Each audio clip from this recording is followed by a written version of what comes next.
మనకు ఏదైనా తట్టుకోలేని సమస్య వచ్చినప్పుడు హఠాత్తుగా అక్కడి నుండి మాయమైపోతే బాగుండును కదా అనిపిస్తూ ఉంటుంది. భరించలేని షాక్కి గురైనప్పుడు మన మెదడుకి అలాంటి ఆలోచనలే వస్తాయి. అవి ఇంకాస్త తీవ్రమైతే ఆ ఒత్తిడి శారీరక అనారోగ్యంగా మారుతుంది.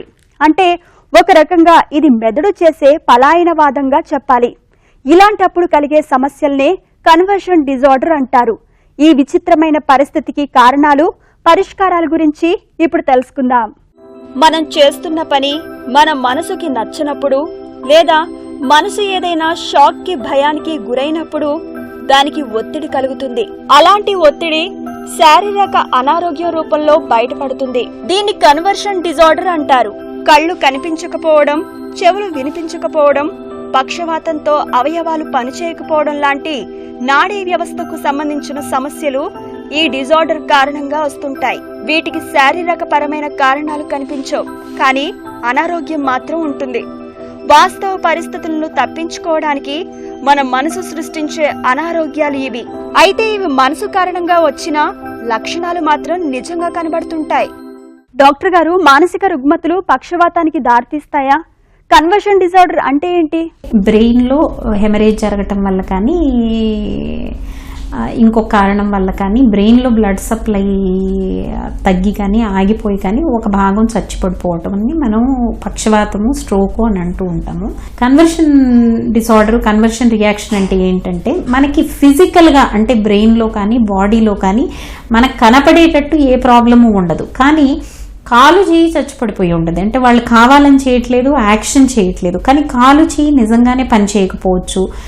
కాలు చెయ్యి పని చేయకపోవటమే కాదు, పక్షవాతం లాగా కనపడచ్చు, ఫిట్స్ లాగా కనపడచ్చు, కడుపులో నొప్పి రావచ్చు, తలనొప్పి రావచ్చు, లేదా కాలు నొప్పి రావచ్చు, లేదా కంటి చూపు కనపడకపోవచ్చు, మాటలు రాకపోవచ్చు, వినపడకపోవచ్చు. అగైన్ మనం ఇవన్నీ ఫిజికల్ సిమ్టమ్స్, అంటే బాడీకి సిమ్టమ్స్ మానసికమైన సమస్య వల్ల రావటాన్ని మనం కన్వర్షన్ డిసార్డర్ అని అంటాం. బలమైన మానసిక ఒత్తిడికి గురైనప్పుడు శరీరంలోని ఏదో ఒక భాగం బిగుసుకుపోతుందంటారా?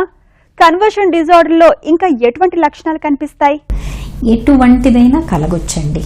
కామన్ గా న్యూరలాజికల్ కండిషన్స్, అంటే నరాలకు సంబంధించిన సిమ్టమ్స్ కామన్ గా ఎక్కువగా కనపడుతూ ఉంటాయి. అంటే మనం ఇప్పుడు చెప్పినట్టు ఫిట్స్ కానీ, మీరు అన్నట్టు తిమ్మిర్లు కానీ, కాలు చేయి పడిపోవటం కానీ, తలనొప్పి కానీ, అటువంటి సిమ్టమ్స్ కొంచెం కామన్ గా కనపడుతూ ఉంటాయి. బట్ మానసికమైన సంక్షోభం వల్ల వచ్చే ఫిజికల్ సిమ్టమ్స్ అండి, కడుపులో నొప్పి రావచ్చు, నేను చెప్పినట్టు కళ్ళు కనపడకుండా పోవచ్చు, వాంతులు జరగచ్చు. సో ఇలా ఏ రకంగా అయినా ఫిజికల్ సిమ్టమ్స్ రావచ్చండి, ఏ రకంగా అయినా రావచ్చు. కానీ మనము మానసికమైన సమస్య నుంచి వచ్చిందనేది రికగ్నిషన్ అనేది ఇంపార్టెంట్. ముందు కన్వర్షన్ డిజార్డర్ ఎలా నిర్ధారిస్తారు? ఏ మానసిక రుగ్మతలు ఈ డిజార్డర్ రావడానికి దోహదం చేస్తాయి? జనరల్ గా ఇప్పుడు నరాలకు సంబంధించిన సిమ్టమ్ కనిపించింది అనుకోండి, న్యూరాలజిస్ట్ దగ్గరికి వెళ్తారు. కడుపులో నొప్పి, వాంతులు అయితే గ్యాస్ట్రోఎంటరాలజిస్ట్ దగ్గరికి వెళ్తారు. సో ఆ ఫిజికల్ సిమ్టమ్స్ ఏ స్పెషాలిటీకి సంబంధించినవి అయితే ఆ స్పెషలిస్ట్ దగ్గరికి వెళతారు. ఒక్కొక్కసారి నేను ఒక 10 మంది స్పెషలిస్టుల దగ్గరికి వెళ్ళిన తర్వాత నా దగ్గరికి వచ్చిన వాళ్ళని కూడా చూశాను. కడుపులో నొప్పికి అపెండిక్స్ ఆపరేషన్ చేయించేసుకుని కూడా తర్వాత మా దగ్గరికి వచ్చిన వాళ్ళని కూడా చూస్తూ ఉంటాం. సో జనరల్గా ఫస్ట్ స్టెప్ ఏంటంటే, ఇప్పుడు కడుపులో నొప్పితో వచ్చారనగానే ముందు అసలు కడుపులో నొప్పికి ఏవైనా ఫిజికల్ కాజ్ ఉందా లేదా అనేది మనం రూల్ అవుట్ చేసుకోవటం అనేది చాలా ఇంపార్టెంట్ అండి. సో ఫస్ట్ ఇప్పుడు చిన్నపిల్లలు అయితే పీడియాట్రిషియన్, పెద్దవాళ్ళు అయితే జనరల్ మెడిసిన్ డాక్టర్ దగ్గరికి, న్యూరాలజిస్ట్ దగ్గరికి మన సిమ్టమ్ని బట్టి ఫిజికల్ డాక్టర్ దగ్గరికి వెళ్ళి ఫిజికల్గా ఏ కాజు లేదు అన్నది రూల్ అవుట్ చేయటం ఫస్ట్ స్టెప్ అండి. ఆ తర్వాత సైకియాట్రిస్టు, కౌన్సిలరు ఇద్దరు కలిసి పేషెంట్కి హెల్ప్ చేస్తారు. కౌన్సిలర్లు ఈ మానసికమైన సంక్షోభం ఇందాక మనం మాట్లాడుకున్నాం చూడండి, అది ఇంప్రూవ్ అవ్వటానికి పేషెంట్ తోటి మాట్లాడి, పేషెంట్ ఫ్యామిలీతో మాట్లాడి వాళ్ళకి హెల్ప్ చేస్తారు. ఏమైనా యాంగ్జైటీ, డిప్రెషన్ అటువంటివి బలంగా ఉంటే సైకియాట్రిస్ట్ దానికి మందిచ్చి హెల్ప్ చేస్తారు. కొంచెం టైం పడుతుంది, టీమ్ ఎఫర్ట్, బట్ ట్రీట్మెంట్ ఈ స్టెప్స్లో జరుగుతుందండి. కన్వర్షన్ డిజార్డర్ ఉన్నవారికి చికిత్స ఎలా ఉంటుంది? దీన్ని పూర్తిగా నయం చేయవచ్చా? చాలా మంది పూర్తిగా బయటపడతారండి.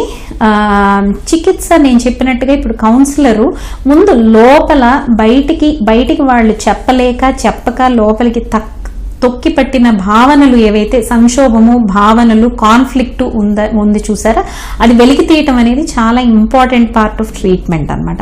అలాగే ఏదైనా మానసికమైన డిసార్డర్ ఏదైనా కనపడితే మనకి యాంగ్జైటీ కావచ్చు, డిప్రెషన్ కావచ్చు, దానికి మందులు కూడా మనం ఇవ్వగలుగుతాం. జనరల్గా ఎక్కువ యాంగ్జైటీ కనపడుతూ ఉంటుంది, దానికి మందులు కూడా ఇస్తాం. సో ఇలా సైకియాట్రిస్టు, సైకాలజిస్టు, కౌన్సిలరు కలిపి పని చేసిన దానివల్ల మనకి చాలా ఇంప్రూవ్మెంట్ కలుగుతుందండి.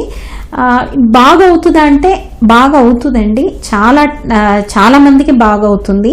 మళ్ళీ రావటానికి అవకాశం ఉంది కానీ బాగా అవుతుంది, టైం పడుతుంది. కొంచెం పేషెంట్ దగ్గర నుంచి, పేషెంట్ ఫ్యామిలీ దగ్గర నుంచి కోఆపరేషన్ అవసరం అండి. మన మనసుతో మనం స్నేహం చేయాలని చాలా మంది మానసిక నిపుణులు చెబుతుంటారు. మనం చాలా సందర్భాల్లో ఇతరులతో చాలా ఆప్యాయంగా, వారికి అనుకూలంగా ఉంటూ ఉంటాం. కానీ మనం మనసుని మాత్రం నిర్లక్ష్యం చేస్తుంటాం. మనసు మొరాయిస్తున్నా వినకుండా మనకే నచ్చని పనులు మనం చేస్తుంటే ఇలాంటి డిజార్డర్లే వస్తుంటాయి. అందుకే మనం ఇతరులతోనే కాదు, మనతో మనం కూడా సున్నితంగా డీల్ చేయాలి. మనకు మనం నచ్చ చెప్పుకోవడం, మానసిక వైరుధ్యాలు లేకుండా ఉండడం చాలా అవసరం.